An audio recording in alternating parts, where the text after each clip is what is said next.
네, 안녕하세요. 다정한 청년의 다일입니다. 오늘은 서로를 위해서 포기해야 하는 사이라는 주제로 이야기를 나눠보도록 하겠습니다. 가끔 연애 상담을 하다 보면 개인적으로 좀 안타깝게 느껴지는 사연들이 있는데요. 막 3년, 4년, 막 5년, 6년 그 이상을 만났어도 끝에 가서는 서로를 포기할 수밖에 없는 사람들이 있어요. 오늘 내용을 들어보시면서 스스로 이 정도 상황에 속한다고 판단이 들면 이제 할 수 있는 게 포기밖에 안 남았다라고 생각해도 이상하지 않고, 이 정도까지가 아니라면 아직은 노력해볼 여지가 있다고 생각을 해도 이상하지 않을 것 같은데요. 세 가지의 경우를 말씀드릴 건데 바로 본론으로 들어가서 첫 번째는 대책 없이 만난 사이입니다. 요즘은 사회가 되게 어렵잖아요. 그래서 결혼이니 출산이니 이런 문제들도 나와는 전혀 상관없는 일처럼 느껴지는 사람들도 있고 너무 멀게만 느껴지는 사람들도 있을 거예요. 제가 가장 안타깝게 느끼는 남녀가 20대 막 초중반쯤에 만남을 시작해서 꽤 오랜 시간을 만나서 이제 우리가 함께 30살을 넘어가고 있는데 여러 방면에서 아무것도 갖춰놓은 게 없는 사람들입니다. 그런데 갖춰놓은 게 없는데 어떻게 오랜 시간을 만남을 이어왔을까? 그 안을 들여다보면 막 주기적으로 여행도 잘 가고 데이트도 꼬박꼬박 잘 하고 전반적으로 이런 포인트들은 잘 맞았을 거예요. 그런데 이게 20대 때는 연애를 할 때 서로 정말 좋은 게 좋은 거라고 생각을 해서 그 순간만을 즐기면서 별 생각 없이 연애를 할 수 있다고 생각하거든요. 그리고 그 나이에 한 번쯤은 꼭 경험을 해봐야 하는 연애 패턴이라고 생각을 하기도 합니다. 그런데 30대가 되면 이게 완전히 달라져요. 별거 아닌 것 같아도 앞자리가 3으로 바뀌면 아무도 눈치를 주지 않았지만 나 스스로 뭔가 무언의 압박을 느끼기 시작하고, 또 두 남녀가 30대가 넘어가서 뒤를 돌아봤는데 지금까지 우리가 서로 즐긴 거 말고 사랑을 이어온 거 말고 딱히 쌓아온 게 아무것도 없다고 느끼면 그때부터는 서로 마음이 조급해질 수밖에 없어요. 뭐 이를테면 서로 대학원을 가느라, 뭐 여행을 많이 가느라, 유행을 쫓느라, 남들 하는 데이트는 꼭 따라 해보느라, 수중에 모아둔 돈도 없고 뭔가 남들보다 뒤처지는 부분들도 많고 앞으로도 그게 잘 될 것 같지 않다는 느낌이 드는 거죠. 그리고 또 이런 것도 있습니다. 둘이서 20대 때 즐기던 것들을 30대가 돼서 똑같이 즐기려고 하니까 뭔가 다른 느낌이 들어요. 어릴 때는 마냥 미래가 밝게 느껴지고 뭔가 우리 사이도 계속해서 핑크핑크하게만 느껴질 것 같았는데 이제는 뭔가 어둡고 막막하게 느껴지는 거죠. 또한 사람은 누구나 나이가 들면서 몸도 마음도 조금 더 연약해지고 생각도 보수적으로 변하기 때문에 나이가 들었고 만난 기간도 긴데 아무것도 갖춘 게 없으면 점점 더 마음의 여유가 사라져요. 그래서 늦게라도 이런 걸 느끼는 사람들은 이제서라도 상대방과 진지하고 현실적인 이야기를 시도를 해보다가 조금이라도 대화가 통하는 것 같으면 새로운 시작이라고 생각을 하면서 다시 관계를 쌓아가고자 노력을 할 거고, 그때가 돼서도 이야기를 시도를 했는데 상대방과 뭔가 잘 안 통한다고 느끼면 빠른 이별을 결정한 후에 마치 벼락치기 하듯이 내 가치를 조금이라도 빨리 올리려고 판단을 내리고 행동을 해서 새로운 사람을 만나서 잘 되고자 하는 경우가 있죠. 저 같은 경우에도 27살에 지금의 와이프와 재회를 할 때 그때부터 이런 생각들을 되게 많이 했는데요. 20대 중후반쯤부터 30대가 넘어가기까지 저는 이 시기가 인생에서 가장 가성비가 안 나오는 시기라고 생각하는 주의입니다. 뭐 예를 들어보면 5살부터 10살까지, 10살부터 15살까지, 15살부터 20살까지, 뭐 이때도 물론 각각의 힘든 시기가 있겠지만 몸도 마음도 현실도 뚜렷하게 변화하는 게 눈에 보이고 삶이 되게 많이 바뀐단 말이에요. 하다못해 학교만 해도 초, 중, 고, 대 계속해서 환경이 자연스럽게 바뀌면서 만나는 사람들도 달라지고, 극단적으로 말하면 내가 아무런 노력을 하지 않아도 그렇게 많은 것들이 변합니다. 그런데 20대 중반을 넘기고 나서부터는 인생 난이도가 확 올라가는 느낌이 있어요. 개인의 역량에 따라서 주위 사람들의 수준도 결정이 되고, 또 오직 혼자만의 힘으로 스펙도 쌓아야 하고 돈도 벌어야 하고 또 잘 모아야 하고 미래 계획까지 잘 짜야 해요. 이런 것들은 마치 우리가 어릴 때처럼 그냥 시간만 흐른다고 해서 되는 게 아니라 진짜 온전히 본인의 힘과 본인의 노력으로만 이뤄갈 수 있는 것들이잖아요. 그래서 가성비가 안 나온다고 표현을 하는 거거든요. 까닭해서 뭔가 방향을 잘못 잡았다가 연애 상대를 잘못 골랐다가 막 2, 3년, 3, 4년씩 날려먹으면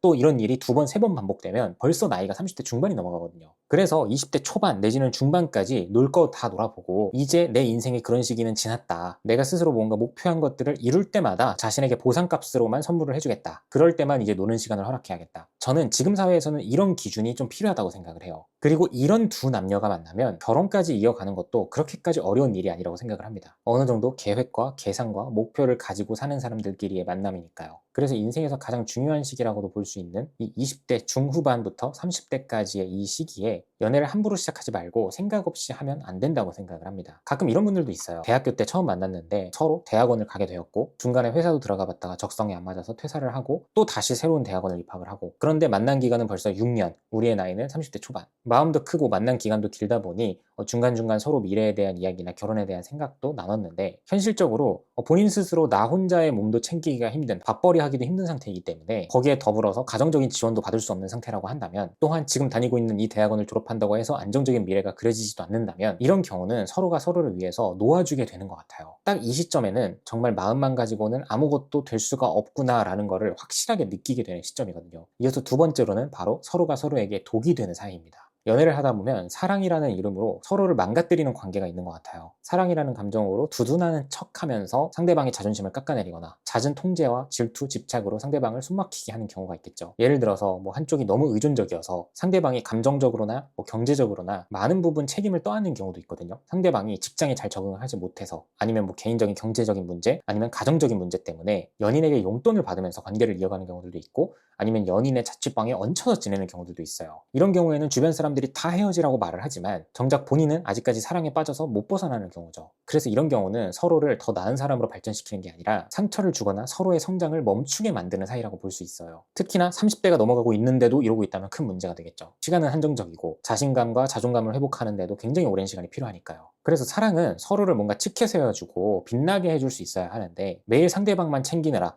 상대방의 눈치를 보느라 그렇게 내 몸도 마음도 지쳐가고 있다면, 또 일방적인 노력을 해야 하는 경우라면 그런 건 사랑이 아니라고 생각을 합니다. 이런 경우에는 한시라도 빨리 놓아주는 게 서로를 살리는 지름길이라고도 볼 수 있고, 또 다른 관점으로는 뭔가 자기 자신에게 새로운 기회를 주기 위해서, 새로운 사람을 만날 기회를 만들기 위해서라도 헤어져야 된다고 생각해요. 이어서 마지막으로는 감정이 식어버린 사이입니다. 생각보다 연인 사이에서 감정이 거의 다 식었는데도 관계를 이어가는 분들이 꽤 있더라고요. 새로운 사람을 만날 용기가 없어서, 내가 소극적이어서, 귀찮아서, 익숙함과 정 때문에 등등. 제가 봤던 사연 중에서는 만난 기간이 7년인데 일상 속에서도 거의 카톡도 주고받지 않고 데이트라는 거는 안 한 지가 되게 오래된 사이, 그럼에도 불구하고 누구 한 명이 헤어지자고 하지 않는 그런 사연들도 있었는데요. 이런 경우에 너무 오래 만나왔고 누군가와 헤어진다는 것 자체가 그게 너무 두렵고 힘들 것 같아서 일단은 그냥 방치하는 경우거든요. 또 다르게는 내가 이 사람이랑 헤어지면 혼자 남아서 너무 외로울 것 같아서. 그렇다고 해도 감정이 식은 관계를 계속해서 붙잡고 있어봤자 서로의 시간만 낭비하는 거라고 봐요.